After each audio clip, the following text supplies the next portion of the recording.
अमरावती शहराचे नवनिर्वाचित महापौर श्रीचंद तेजवानी यांनी सोमवारी दिनांक 9 फेब्रुवारी रोजी रात्री उशिरा पालकमंत्री चंद्रशेखर बावनकुळे यांच्या उपस्थितीत महापौर पदाची सूत्रे स्वीकारली।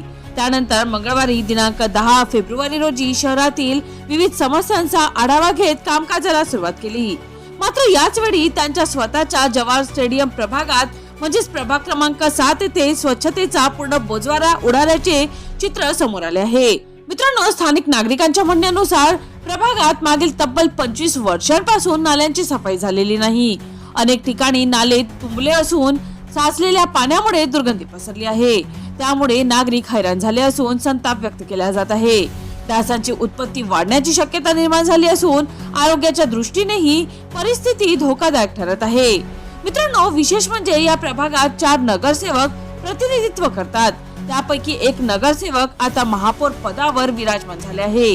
किमान या पार्श्वभूमीवर तरी संबंधित यंत्रणेने तातडीने स्वच्छता मोहीम राबवणे अपेक्षित होते। मात्र प्रत्यक्षात महापौरांच्या प्रभागातच अस्वच्छतेची परिस्थिती असल्याने प्रशासनाच्या कार्यक्षमतेवर प्रश्नचिन्ह उपस्थित होत आहे। महापौरांच्या प्रभागाची ही अवस्था असेल तर शहरातील इतर प्रभागांचे काय, असा थेट सवाल नागरिकांकडून उपस्थित केला जात आहे।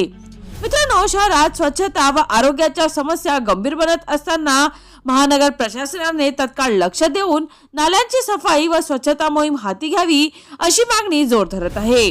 दरम्यान या संदर्भात महानगरपालिका प्रशासनाची अधिकृत प्रतिक्रिया मिळू शकली नाही। मात्र नागरिकांनी तातडीने कार्यवाही न झाल्यास आंदोलनाचा इशारा दिला आहे। चला तर मित्रांनो, पुन्हा भेटू या नवीन बातमीसह। तोपर्यंत पाहत रहा अमरावती सिटी न्यूज।